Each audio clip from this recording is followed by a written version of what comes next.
Assalamualaikum warahmatullahi wabarakatuh.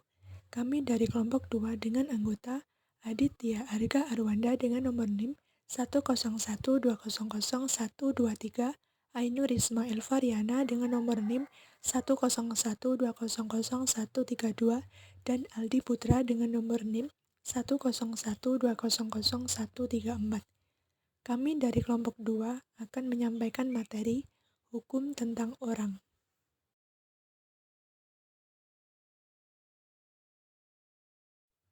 Sub pembahasan pertama, 1. Orang sebagai subjek hukum. 2. Tempat tinggal. 3. Kewenangan berhak dan berbuat. 4. Kedewasaan dan pendewasaan. 5. Pencatatan peristiwa hukum dan keadaan tidak hadir.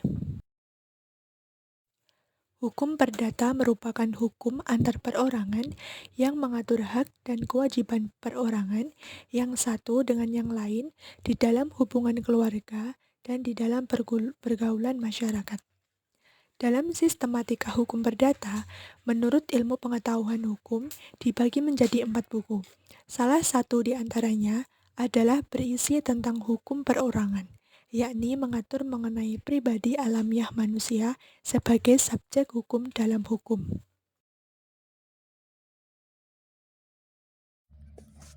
Orang sebagai subjek hukum. Manusia adalah pengertian biologis, yaitu makhluk hidup yang mempunyai panca indera dan mempunyai budaya. Orang adalah pengertian yuridis, yaitu gejala dalam hidup bermasyarakat. Menurut hukum modern, setiap manusia diakui sebagai manusia pribadi, artinya diakui sebagai orang atau person.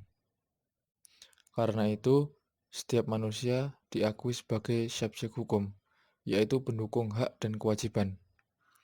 Istilah hukum orang berasal dari terjemahan kata personage dari bahasa Belanda atau personal law dari bahasa Inggris, yang berarti sebagai pendukung hak dan kewajiban. Hukum yang secara kodrati telah dimiliki oleh manusia sejak lahir sampai mati dan juga dimiliki oleh pribadi hukum yang secara sengaja diciptakan oleh hukum sebagai subjek hukum.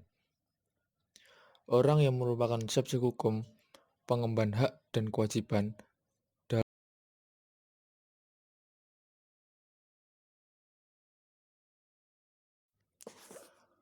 Selanjutnya, tempat tinggal. Tempat tinggal adalah terjemahan dari domisili atau wohnplatz yang artinya tempat tinggal.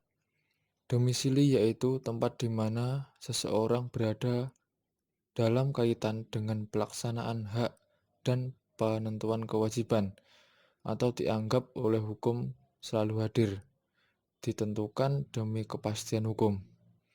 Oleh karena itu, dapat disimpulkan bahwa setiap orang dianggap selalu mempunyai tempat tinggal di mana ia sehari-harinya.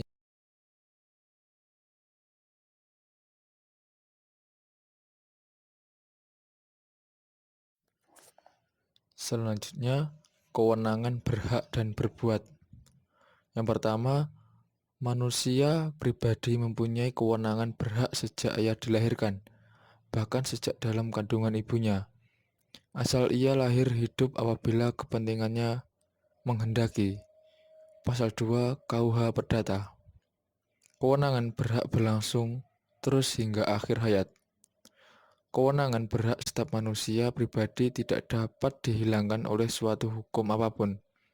Hal ini ditentukan dalam pasal 3 KUH Perdata yang menyatakan bahwa tidak ada suatu hukuman apapun yang dapat mengakibatkan kematian perdata atau kehilangan hak-hak perdata seseorang.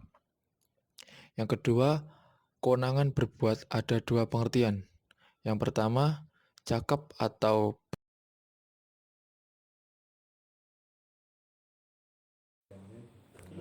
Assalamualaikum warahmatullahi wabarakatuh. Di sini saya akan menjelaskan kedewasaan dan pendewasaan. Istilah kedewasaan menunjuk kepada keadaan sudah dewasa yang memenuhi syarat hukum. Sedangkan istilah pendewasaan menunjuk kepada keadaan belum dewasa sepenuhnya. Menurut ketentuan pasal 30 KUHP, DT belum dewasa atau minderjalik adalah belum berumur 21 tahun penuh dan belum pernah menikah. Apabila mereka yang menikah sebelum berumur 21 tahun itu bercerai, maka mereka tidak kembali lagi dalam keadaan belum dewasa. Dalam hal-hal yang sangat penting ada kalanya diperlukan bahwa kedudukan orang belum dewasa disamakan dengan kedudukan orang dewasa, supaya orang yang belum dewasa mempunyai kewenangan mengurus kepentingannya sendiri atas melakukan beberapa perbuatan hukum tertentu yang dapat dipertanggungjawabkan. Pendewasaan ada dua macam, yaitu pendewasaan penuh atau sudah berumur 21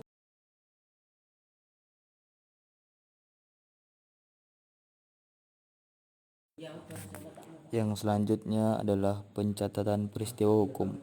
Pencatatan peristiwa hukum atau bisa disebut catatan sipil atau BS atau Burgerlijkstand adalah suatu lembaga yang mencatat kejadian-kejadian penting seseorang seperti kelahiran, pengakuan, perkawinan, perceraian, dan kematian. Fungsi catatan sipil berdasarkan tersebut adalah Fungsi tersebut dibagi menjadi dua. 1. Pembuktian bahwa peristiwa hukum yang dialami seseorang itu benar terjadi. 2. Untuk membuktikannya diperlukan seperti keterangan yang menyatakan telah terjadi peristiwa hukum pada hari, tanggal, tahun, tempat, dan peristiwa.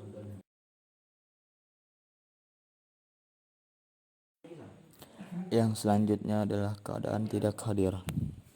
Seseorang tidak hadir jika ia meninggalkan tempat tinggalnya tanpa membawa sesuatu surat kuasa untuk mewakilinya dalam usahanya serta kepentingannya, atau dalam mengurus hartanya serta kepentingannya, atau jika kuasa yang diberikan tidak berlaku lagi.